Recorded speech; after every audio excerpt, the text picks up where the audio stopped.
I'm Abby Elona Frida from Brook Cherry Support. My name is Arashio Femi Janet, and I'm from Brook Cherry Support. My name is Ezekwe Obina Ikedichukwu. I'm from the Brook Cherry Support. Today is 6th of February, observed as the International Day of Zero Tolerance for Female Genital Mutilation.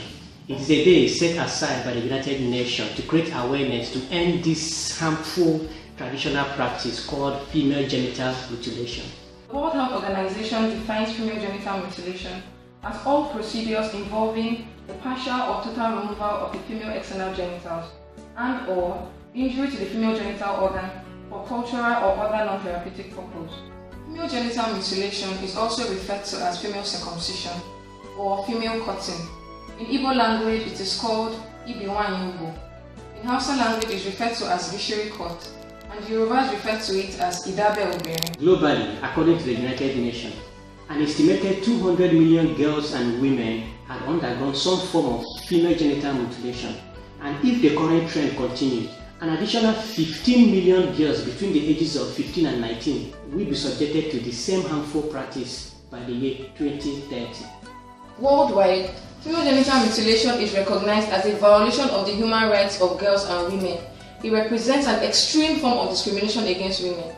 Despite all this, certain reasons are still being given why this harmful practice is continually being practiced.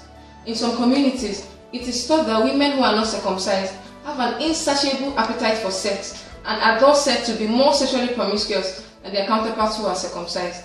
In some other places, it is seen as a form of initiation into womanhood, and women who are not circumcised are considered as a taboo or an outcast. Religion has also been used as a form of justification for the continued practice of this act. No religion, whether Christianity or Islam, condones female genital mutilation and thus should not be used as a justification for the continual practice.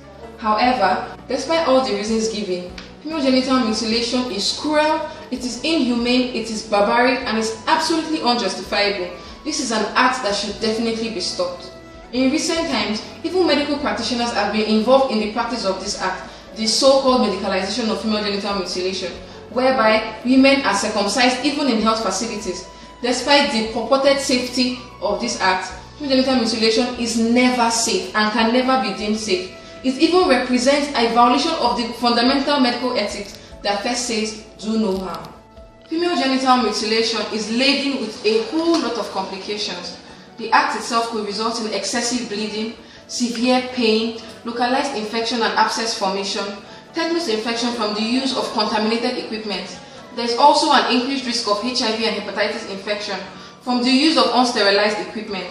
Now, if these are the immediate complications of this act, one could only wonder what the late complications would be like. Female genital mutilation is loaded with a lot of complications. Apart from the immediate complication, there are complications that proceed with her through life, such as painful menstruation, painful sexual intercourse, difficulty in urination, recurrent urinary tract infection, post-traumatic stress disorders, keloid scar formation, HIV and hepatitis B infection from the use of unsterilized equipment, difficulty in conceiving as a result of failed intercourse. Penetration is usually difficult and sometimes impossible. When these ladies eventually get pregnant, labor and delivery is another tug of war. There's a fear of childbirth, an increased likelihood of cesarean section. Postpartum hemorrhage is also commoner amongst these women. Episiotomy is most times given during delivery, and there's a difficulty in catheterization while they are in labor.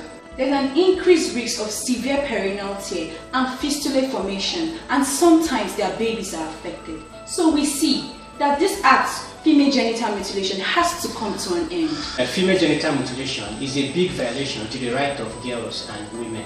It is a violation to their health, security and physical integrity. It is also a violation of their rights to be free from pain, torture and any form of degrading treatment, and their right to life when such procedure results in death.